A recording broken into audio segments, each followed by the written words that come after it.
Shalom, shalom. This is Brother Gubari Allah. Now, I just want to give all praises, glory, and honor due unto Yahweh Bahashem, Yahweh Shai, Bahashem Rakaha Kodash, and double honors to the apostles and elders of Great Millstone that rule well and that do teach well, and that have taught me this truth. To you I say shalom, and shalom to the hopeful elect. All right, so I have an article here that I'd like to share with you all today. It's from greatgameindia.com. I'll post a link in the description during post-production for anybody that wants to check it out for themselves. Now it says 24 Chinese hypersonic missiles will sink top U.S. aircraft carrier. And this is the data that they have collected and gathered off of their war simulations that they have done. That's the Chinese military. And yes, these other nations, man, they're planning to destroy the United States. And that's prophesied, which we're going to go into a little bit. But really, we're going to focus on the scriptures that talk about missiles, ICBMs, and hypersonic missiles, right? So this article just sheds more light on that, on how the scriptures is real, and how there's going to be future judgment on America, aka the United States, aka Babylon, right? So anyways, let's start reading, and then I'm going to get some precepts. We're going to go into, most likely, Revelation, the 9th chapter. We're going to probably hit 2 Peter's 3, Revelation 6, and Revelation 20, right? Those all fall in line with nuclear destruction and ICBMs. So here we go. It says, a paper released in the Chinese language Journal of Test and Measurement Technology claimed that 24 Chinese hypersonic missiles will sink a top U.S. aircraft carrier. Hypersonic weapons could be catastrophic for the most potent aircraft carrier group in the U.S. fleet, according to war game simulations run by a team of military planners in China. And by the way, just letting you know, because I've done videos on this before, we know that hypersonic missiles can go nuclear, right? They are capable of carrying nuclear warheads. If you look up, I believe the Kinzhal hypersonic missile, the one that Russia created, I believe that is capable of carrying nuclear warheads. And there's many different types of hypersonic missiles out there. But I know for a fact that Kinzhal, when you study it and when you look it up, it can hit targets up to 2,000 kilometers away, right? So, hey man, they're capable of doing a lot of things, especially bring forth nuclear destruction. So anyways, it says here, according to war game simulations run by a team of military planners in China, over 20 intense battles, Chinese forces sank the USS Gerald R. Ford carrier fleet with a volley of 24 hypersonic anti-ship missiles in a simulation run on a mainstream war game software platform used by China's military. In the scenario, the U.S. vessels are attacked after continuing to approach a China-claimed island in the South China Sea despite repeated warnings. A paper detailing the war game was published in May by the Chinese-language Journal of Test and Measurement Technology. It is the first time the results of simulated hypersonic strikes against a U.S. carrier group have been made public. Right? So what does that mean? They're telling you that, hey man, we can destroy you. Right? And the Lord is getting these other nations for war. Beat your plowshares into, I think it goes along the lines of beating your plowshares and your pruning hooks into swords. Roughly paraphrasing. I know that's in the book of Joel, right? So that's what these other nations were doing all these years. They've been developing their military and creating hypersonic missiles, putting all their money and resources into that. And why is that? It's really to destroy the United States, right? To bring forth this World War III.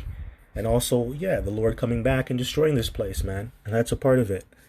So, yeah, that's why they're making it public, because it's time, right? And this also can fall in line with Matthew the 24th chapter being a rumor of war, right? But, yeah, I could get all those scriptures, but I don't have to. I'm just, you guys can pull those scriptures up yourselves. I've pulled them out many times on this channel. But anyways, it says, shattered by the attack and eventually sank in the simulation.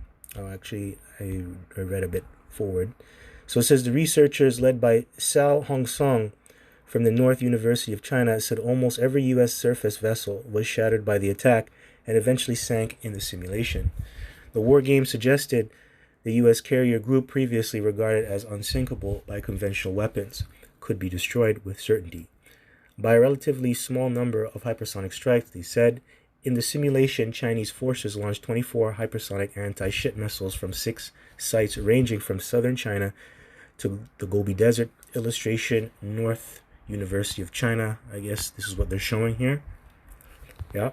It says the team said 2 hypersonic anti-ship missile models with vastly different performances were unleashed in the simulation, with some launched from as far away as the Gobi Desert. The Chinese military displayed unusual prowess in their sophisticated launch strategy, which consisted of an intentionally complex 3-wave attack meant to deceive and overcome the formidable defense systems of the U.S. carrier group, the paper said. All right, so military planners use sophisticated war game simulations to evaluate various scenarios and develop strategies, but they cannot be relied on over real-world testing and evaluation. So at the end of the day, this is really a simulation. And that's why I spoke of Matthew the 24th chapter. It's a rumor of war. This is an outcome. This is a potential outcome that could happen. But, it's a simulation. So, the real world is different. Things change, things happen. And ultimately, the Lord happens. Right? The Lord can intervene. That's why the scripture says the angels are ministers of flame of fire. Right? Because the angels, they're given this, through the spirit and power of Yahweh Bashim Yoshai, they're going to be controlling things on how it goes down on the battlefield. So this is just a simulation. Doesn't mean it's going to happen. But hey, man, the data is there. It's looking like America's going to be destroyed. Its ships are going to be destroyed. I know this is going into its ships and things like that, but I'm just going into prophecy, Revelation 9, on how it says 200,000 missiles will hit this place. And now this is just 24 hypersonic missiles for one carrier. What about 200,000 missiles, which is 200 million missiles bombarding the United States? It's over. It's over. Right? So this just goes along with that, So, hey, judgment, destruction is right around the corner. So anyways, let me get some scriptures, precepts. Let's go into the blue letter. Let's get Revelation 9 and 15, right? No, we'll start at 16. Let's just get to the point. Revelation 9 and 16. Give me 1 second here. It's lucky, my fault. So yeah, this is Revelation chapter 9, verse 16. Actually, I'll get verse 15. And the 4 angels were loose, which were prepared for an hour and a day and a month and a year, for to slay the third part of men. And you can read about the 4 angels going back to Revelation, the 7th chapter. The ones that were set up to hold back the 4 winds. Now they're going to let those winds loose, a destroying wind. Now it says, for to slay the third part of man, and that's going into Esau, Edom, but that's going into also NATO and the EU, his organization, or his organization that he uses to control the world. Right? You can also say Esau, and you can also say NATO and the EU. Right? So anyways, verse 16, and the number of the army of the horsemen were 200,000, and I heard the number of them. So that's how much. And can you really count this? It just means that there's so much missiles you can't even count. Who can count 200,000? Can you really count that with the bare naked eye? Can you really count that? So it's just saying so much missiles are going to bombard this place. It's insane. Right? And these nations over the years, they have been building up an arsenal. And we only know about the things that they do have, because they're doing a lot of things in secret, building up things. So hey, man, eventually it's going to be revealed, but there's so much missiles that are going to bombard this place, man. Too much. Anyway, verse 17, and thus I saw the horses in the vision, and them that sat on them having breastplates of fire and of jacinth and brimstone, and the heads of the horses were as the heads of lions, and out of their mouths issued fire and smoke and brimstone. That's what they're going to bring, fire, smoke, and brimstone. hell, fire, man. And that's talking about the warheads being at the tip of the arrow, or the tip of the missile. Okay, and that's where the fire and the smoke and the brimstone comes from. The warhead, really. Verse 18, by these three was a third part of men killed. That's right, Esau and his organization, NATO and the EU, right? His power structure. By the fire and by the smoke and by the brimstone which issued out of their mouths, for their power is in their mouth. That's right, the warhead. And in their tails, for their tails were like unto serpents, and had heads, and with them they do hurt. And the rest of men which were not killed by these plagues yet repented not of the works of their hands, that they should not worship devils and idols of gold and silver and brass and stone and of wood, which neither can see nor hear nor walk. Neither repented they of their murders, nor of their sorceries, nor of their fornication, nor of their thefts. That's right. So even when judgment and all hell breaks loose, when everything is destroyed, when the world is done, his world, okay, Esau's world, that's pursuing to 2nd Ezra 6 and 9. For Esau is the end of the world, and Jacob is the beginning of it that followeth. At the end of his world, when all hell breaks loose, everything's destroyed, this guy is still going to be proud to the very end. He's not going to repent. He's still going to curse God. He's still going to go and worship his idols. He's going to go and bow down to Molech. He's going to bow down to Belial or Baal, and he's going to do his worship Baphomet. He's still going to worship his idols and be proud and be a damn demon. And he's still not going to repent for all the wickedness that he did. Even when everything is destroyed. That shows you how proud this devil is. And that's why a person like this, a spirit like this, needs slavery, man. You need to be bounded up for 1,000 years. You need to go through hardcore bondage for years so it can break you down. Right? So it can break you down. So you can get humbled. But yeah, man, this is going into the elites being proud to the very end, the ones that survive. Now let's go into 2 Peter's chapter 3, verse 10. And this goes into destruction, how it will play out. So this is 2 Peter's chapter 3, verse 10, a new heaven and a new earth. That's right, it's going to be a new heaven and a new earth, spiritually and physically. A new heaven going into our heaven, the rule of the Israelites that's headed by Yahushua. And yes, there's going to be a new earth. These missiles, they're going to destroy up all this garbage, all this pollution that's on this earth, because this place is filthy.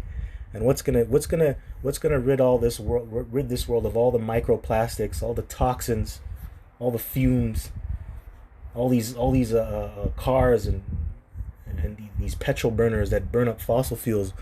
What's going to clean this place up? Fire, man. And that comes from the missiles.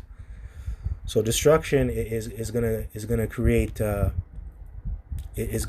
new heaven and a new earth, physically. Now it says here, but the day of the Lord will come as a thief in the night, in the which the heavens shall pass away with a great noise, and the elements shall melt with fervent heat. The earth also and the works that are therein shall be burned up. Wow. See? So the day of the Lord will come as a thief in the night. And you can't run simulations for that. They're trying to anticipate when God comes, trying to run their simulations, how they can destroy the Lord when he comes back. They make these movies showing you that they're going to be the victors when Yahushua comes back in those ships with the chariots. They show you. But yeah, you can make all these movies, you can do all these simulations, but nobody knows when the Lord is going to come back. What are you going to do? That's why it says a thief in the night. When you say peace and safety, then sudden destruction falls upon you. But yeah, that's how the Lord's coming. He's coming back as a thief in the night. You don't know when he's coming. Nobody knows when the thief is going to come. And the elements shall melt with fervent heat. Yeah, and what's the elements? Everything is composed of elements. Everything on this earth, the human body is composed of elements that are found in the periodic timetable chart. When you go into chemistry, right? So everything is composed of elements. So it says, and the elements shall melt with fervent heat. So everything is going to be melted, man. Everything is going to be melted. And that's intense heat, man. You know, these missiles, they give off 1,000,000 degree temperatures, man. That is gonna melt. That's fervent heat. Lord's not playing, man. This judgment's gonna be very serious. And this is something that mankind has never experienced before. And that's why nobody really cares. That's why nobody really cares. But guess what? You people will be willing when the Lord shows his power. My people will be willing in the day of my power. Just roughly paraphrasing. And you people are going to believe that the Lord is real. So it says, the earth also and the works that are therein shall be burned up. Seeing then that all these things shall be dissolved, what manner of person ought ye to be in all holy conversation and godliness? So you're supposed to be involved in holy conversation, you know, preaching the word, serving the Lord, worshiping the Lord, getting your mind right, getting your faith right with Yahweh Bashem Yahushai, getting into prophecy, because we know that the end is nigh, right? We know what's going to happen. It's going to happen soon. You know, the stage is set. The stage is set. The Lord just has to give the order, right? The Lord has to give the order. And these nations, man, they're running their simulations. They're anticipating what they're going to do. But when the Lord says go, that's it. That's it. So right now, you should be involved in all holy conversation and godliness. You should be studying. You should be praying. You should be fasting. Right? You should be worshiping. If you have brothers around you that are like-minded, get together with them, if possible. Right? Cut out all these negative people out of your life, man. All right, so verse 12, looking for and hasting unto the coming of the day.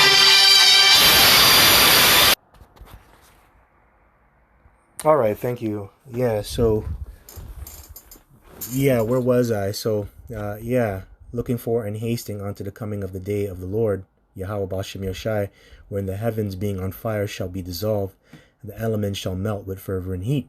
Nevertheless, we, according to his promise, look for new heavens and a new earth, wherein dwelleth righteousness. That's right. So this is what we're looking for: the patience and the faith of the saints, and we're looking for this devil to go down, and he's going to go down bitterly, man, through destruction, thermonuclear destruction.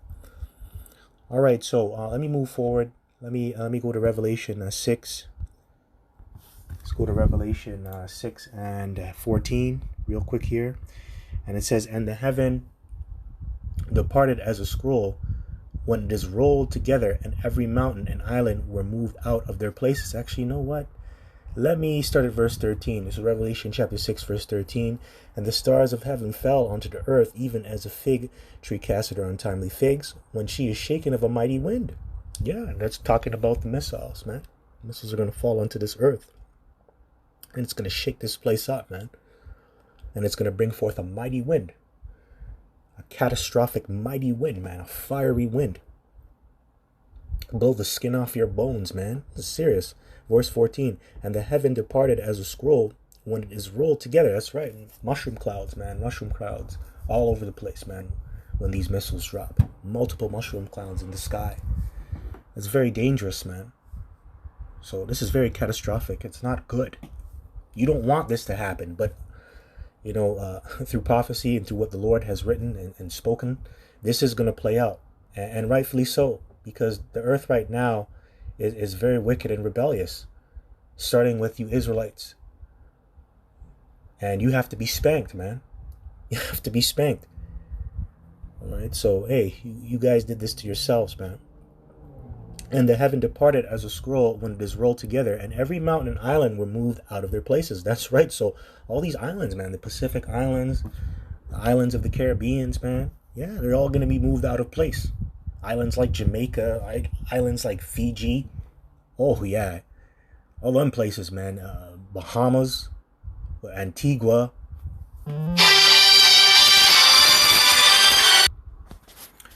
All right. Salakia, thank you for bearing with me here. Yeah, man, so all them islands, they're going to be moved out of their place. Tsunamis, that comes with tsunamis, hurricanes, and all that stuff, man. Nuclear fallout, But yeah, mainly tsunamis, not hurricanes, mainly tsunamis. Okay, that's how they're going to be moved out of their place.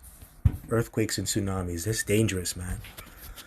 All right, so yeah, and then it says here, verse 15, and the kings of the earth, and the great men, and the rich men, and the chief captains, and the mighty men, and every bondman, and every free man hid themselves in the dens and in the rocks and the mountains, and said to the mountains and rocks, fall on us, and hide us from the face of him that sitteth on the throne, and from the wrath of the Lamb. For the great day of his wrath is come, and who shall be able to stand? That's right. And that's who they're really scared of. They're scared of Yahweh, which is the Lamb. Right, the Lord's only begotten Son, and He's coming back to punish you people. But before that, nuclear destruction has to happen. And you elites, you great men that are on the earth, rich men, chief captains, just like what was stated in verse 15 here, you're going to escape the nuclear destruction. You're going to go into your shelters and your bunkers and things of that nature, and you're going to survive. Then the Lord is going to come back and draw you out and hunt you down and then put you into slavery. So yeah, now let's go into Revelation 20, last precept, Revelation 20, verse 14. Now it says here, and death and hell were cast into the lake of fire. This is the second death. And whosoever was not found written in the book of life was cast into the lake of fire. That's right. So yeah, the ones that are found written in the book, that's really the elect. Now the ones that are not found written in the book, that's you undesirables, you 2/3 and you other nations. You're gonna die. You're gonna be thrown into the lake of fire. Now, what can make a lake of fire?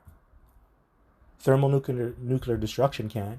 That's what it's talking about. This isn't talking about hell. All right, like how they like to teach in the church. Oh, Satan's underground with a pitchfork, and his lover is Saddam Hussein. No, that's not what it's talking about. It's talking about what's going to take place on planet Earth. And death and hell were cast into the lake of fire. That's right. Hell, that's going into a condition. Your condition on Earth. And it's going to be hell. All hell is going to break loose. And that comes with thermonuclear destruction. And that's right. This is the second death. The first death took place by the way of water. The Lord, he drowned everybody out. Now that second death is going to come with fire. People are going to be burnt to death.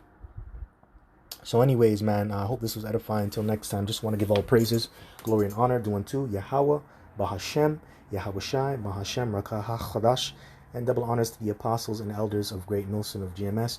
To you I say Shalom, and Shalom unto the hopeful, like Kwam Yasha Allah and above the ball. Shalom.